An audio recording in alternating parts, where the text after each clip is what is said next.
We're back.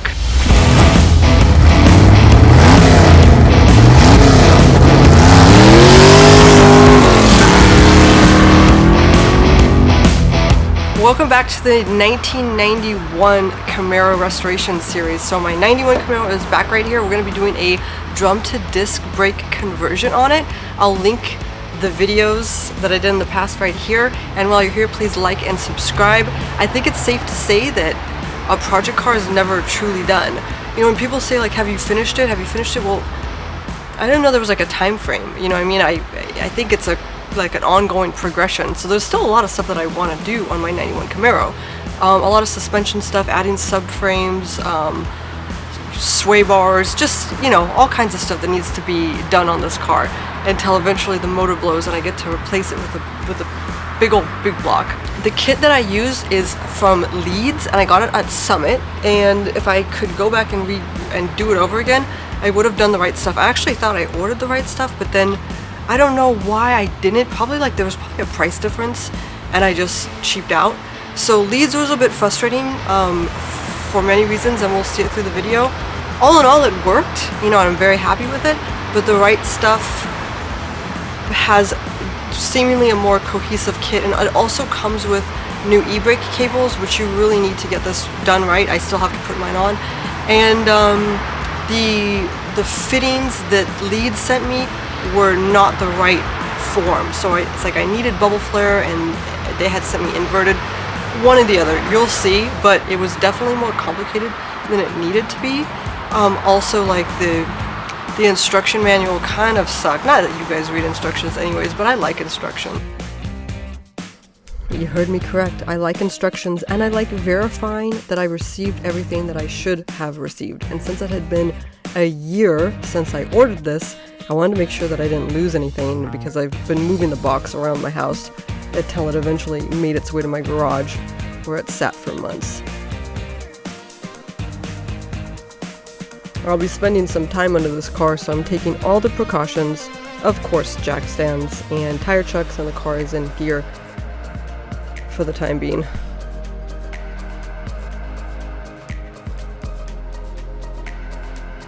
Now the kit didn't come with a diff cover or a gasket, so I picked those two items up on classicindustries.com, just because if I'm going to be down here, I might as well replace the cover, and if I'm going to replace the cover, I might as well replace the gasket as well.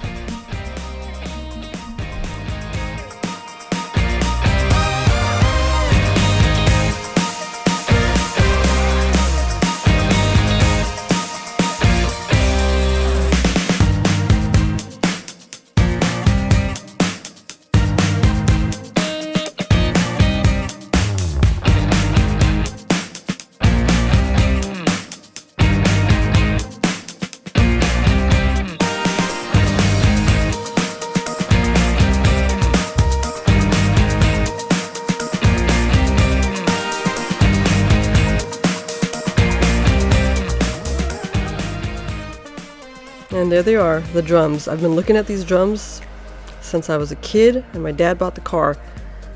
So I had a really hard time taking the drum off, the drum cover off. And I did have the emergency brake was disengaged. So, you know, I did some research online. I think it was just stuck from age and rust and corrosion. The driver's side came off not too bad, whereas the passenger side, that deceased me. That was hard. I mean, it took me a little bit. I sprayed a lot of PB Blaster, but I didn't even know where it was stuck. And from everything that I read, it was symptoms of the parking brake being on. But I assure you, the parking brake was disengaged. Now, I know I skipped out on the whole tools that you need for the job intro, but let me just say, you need all of them. You pretty much need all of them. I mean, jack stands, you need tube wrenches, you need standard sockets, standard wrenches, you need a torque wrench, a lug wrench, pliers, a mallet, a hammer, obviously brake fluid, brake cleaner, differential gasket, gear oil. I mean, the list kind of goes on and on. If you're doubtful that you have the right tools, you may not want to start the job.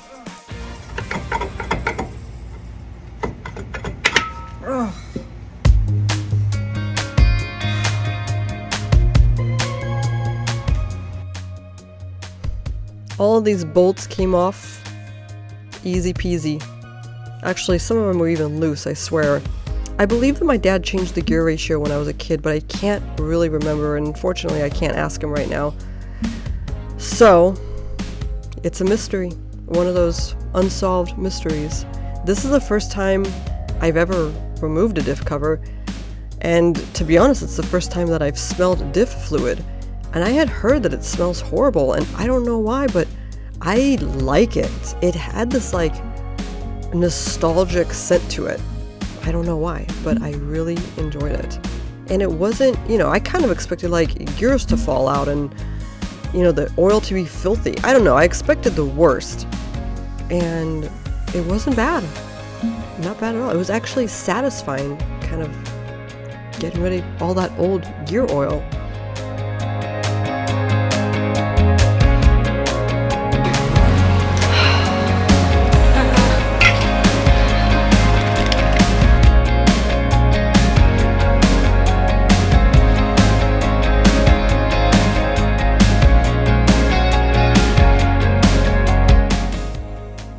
I have a somewhat irrational fear of putting the car into neutral when it's jacked up.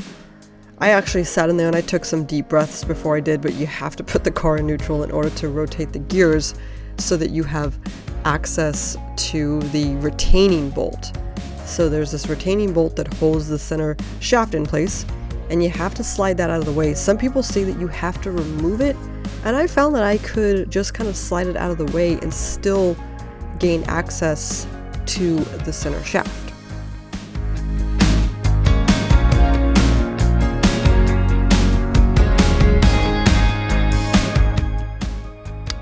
After you have that retaining bolt out of the way, you can push the center shaft towards the rear of the car and slide it out of the differential. Now, all that's left to do is carefully push the axles in and remove the C-clips. Unfortunately, you know, I tried to do this without dropping anything, and sure enough, I rotated and I dropped the gears out of it. I dropped the C-clamps. I recovered everything, but everything's just so slippery and oily. It's really easy to do. So that's the C-clamp. I'm actually pushing the axle in with my left hand and grabbing this with my right hand. I have my arm span is huge. I've got like the longest arms ever. You'd be shocked. They're like as long as my legs.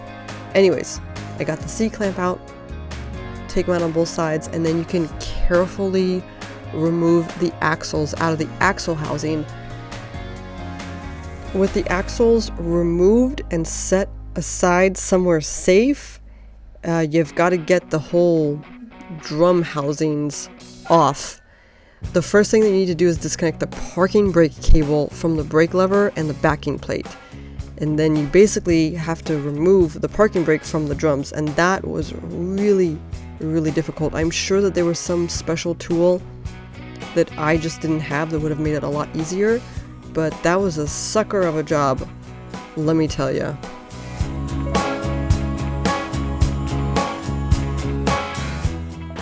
I think really the most challenging part of day one was the removal of the e-brake cables. So those e-brake cables within the drum, those are really hard to remove, and I'm sure there was a trick or a special tool that I didn't have. But yeah, that was definitely not fun. And then I did have like one stuck bolt behind the drum bracket or whatever. So once that was off, it was pretty smooth sailing. But I think, you know, going into day two, it should be good. Day two of the drum to disc conversion. So yesterday I couldn't get this bolt off that's behind there. There's no way I'm getting an impact tool down there. I sprayed some PP Blaster, I let it marinate overnight, so let's see if we can get these bolts off. This one.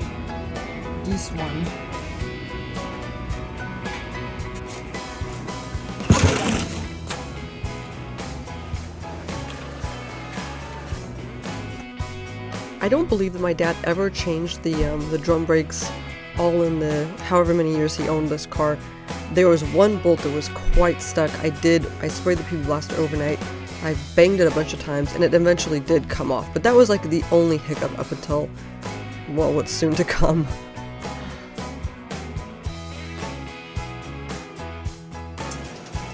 I got the drums off, and it's time to go back to the directions. See what's next.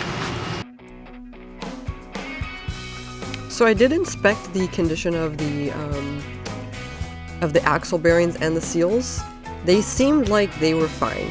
Maybe I'll regret this later down the line, but I do have new bearings if I want to put them in. And I cleaned the front and the back side of the axle housing flanges. It may not look in this video, but trust me, I cleaned them. I cleaned them quite a bit. So the base brackets that you have to install, they give you 2 separate bolt patterns, so you can position the calipers straight or back 10 degrees. I ended up choosing just the straight position because of the parking brake cable and how it was going to loop into the calipers. The directions say to be sure to install the base brackets with the countersunk holes facing out, and they even have a photo of this in the instructions. However, I found that my brackets did not have a single countersunk hole, and I compared this probably a dozen times just to make sure I wasn't like losing my mind, and there were 0 countersunk holes, so it didn't really seem to matter which way the bracket went. I mean, they could be interchangeable on either side if you catch my drift. The top of the bracket has a 5/8 inch bolt, nut, and washers, and then they also come with new 1/4 inch bolts for the bottom. Now, if you use the new 1/4 inch bolts instead of the original M6 bolts, you do have to drill out the existing holes a bit. So my lazy butt chose to use the existing bolts. Bad idea, you'll see why.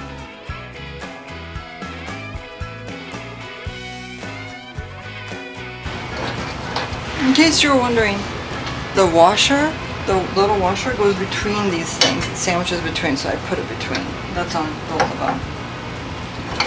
The bottoms and the tops.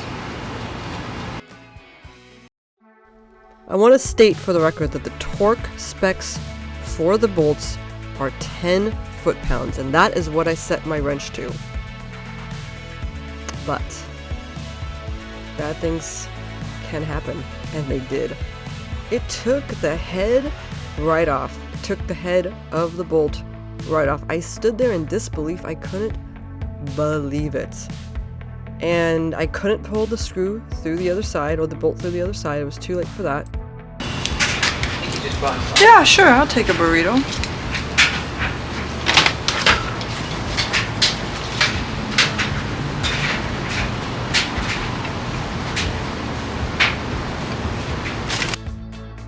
So what better idea than to drown my sorrows in a burrito and have a proper mechanic lunch where my burrito is covered in grease.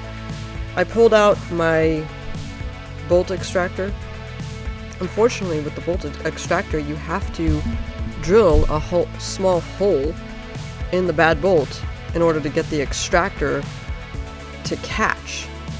Well, the problem with that is I tried for the life of me and I could not get any kind of hole drilled into this broken bolt. I went down to the auto parts store, the hardware store. I got super strength, maximum Duraflex, whatever bolt, what's it called? Drill bits. I broke 2 of them, and I was using oil. Trust me, I was using oil. I was using my entire body weight at one point in time. Not a single chance, not even a dent made in these bolts. See? I broke 2 of these. I broke 2 of these drill bits. This is the drill bit that I need to, this is the hole that I need to get in there in order to extract the broken bolt. If I can't drill these effing holes, I can't do this, so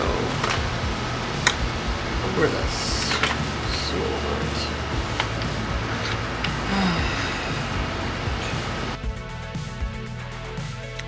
Eventually, I realized that I was going to have to take a hotter approach to getting this bolt out. And I did things that I'm not proud of, and they are not seen here on camera because I actually ended up doing it at night after dinner because I couldn't sleep, and not a single ounce of me was able to set up a camera and record the massacre, as I call it. Either that, or maybe I never got the bolt out. I'll just have to let you wonder on this one. So I decided to go back and put the new bolts on the other side too, because, you know, I figured like these old bolts must be pretty bad. And as I'm tightening the new bolts, the head broke off a bit, but it was like halfway through, so I could pull it out the other side. But what are the odds? Like, I didn't even torque it down. I was using just like a ratchet on my own, you know, puny, girly strength, and it broke. Luckily, I had extra bolts that I was able to use. It came with like one extra bolt. I don't know if it was an accident, but I was mighty thankful for that extra bolt that I used. With all that broken bolt nonsense done and out of the way, we're ready to slide the upper caliper bracket over the bolts. And then there's this, the tube spacers are sandwiched between the upper and the lower brackets. And then just leave the nuts like finger tight until you have like verified that the caliper is centered over the rotor.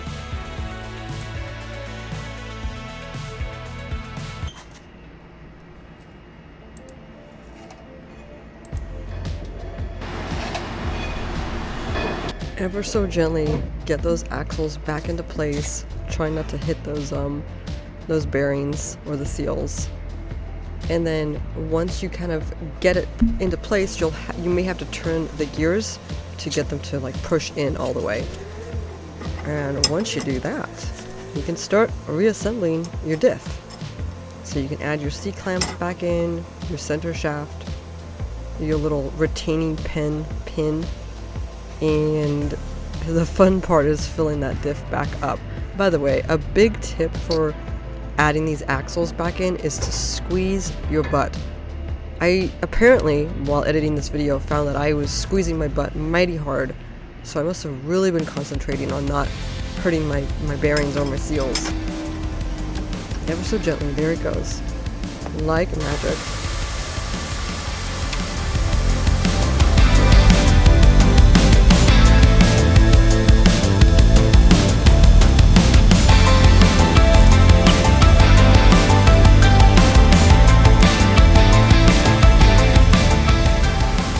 It did kind of kick my ass, I'm not gonna lie. Again, like, the diff was pretty easy, taking out the axles was pretty easy. The stuck bolts and the broken bolts, those sucked. That was hard. So, what can you do though? We're almost done with it. So thank you so much for watching. Part 2 is coming up next week. We'll finish this up and we'll get this baby back on the road and looking better than ever because it won't have those ugly drum brakes. I had got a lot of flack randomly. I was posting preview videos on Instagram and people were telling me, don't change the drum brakes. Drum brakes are better than disc brakes. What are you doing? You're ruining the car. And I was like, okay. Alright. So thank you so much for watching part 1. Part 2 is coming up next week and I'll link everything that I bought in the description. Yeah, and I'll see you next week. Alright. Bye.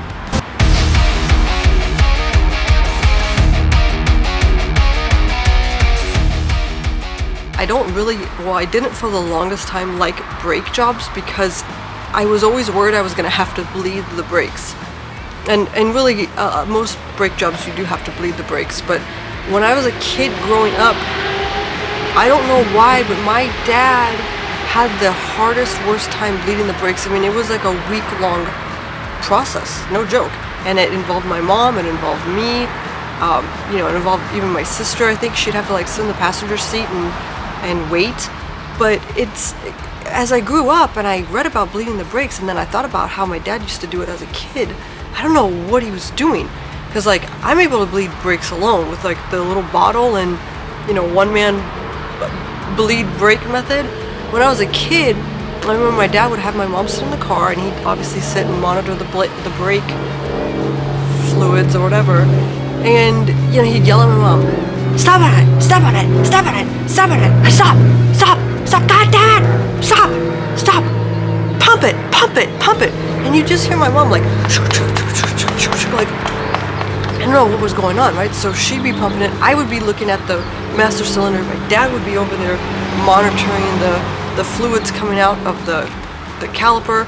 My sister, who was like 3 years younger than me, sitting in the passenger side, like probably afraid for her life. And this would go on for hours. It was, you know, pump it, pump it, pump it, keep going, stop, stop, stop, stop, stop. And it would, the situation would just escalate and get angrier and angrier. And I remember, like, it would take my dad a week to bleed the brakes. I've never had that issue. And it's funny because for a hot second, I dated this guy, and I told him I was going to bleed the brakes at one point. I don't know what car he was working on, and he was like, oh no, you know, he looked like it was ghost white, like he looked like I had brought up some kind of you know, childhood trauma. And so he started telling me about his dad. Turned out his dad also had a 90s Camaro, and his dad would scream at him and his mom while they bled the brakes too.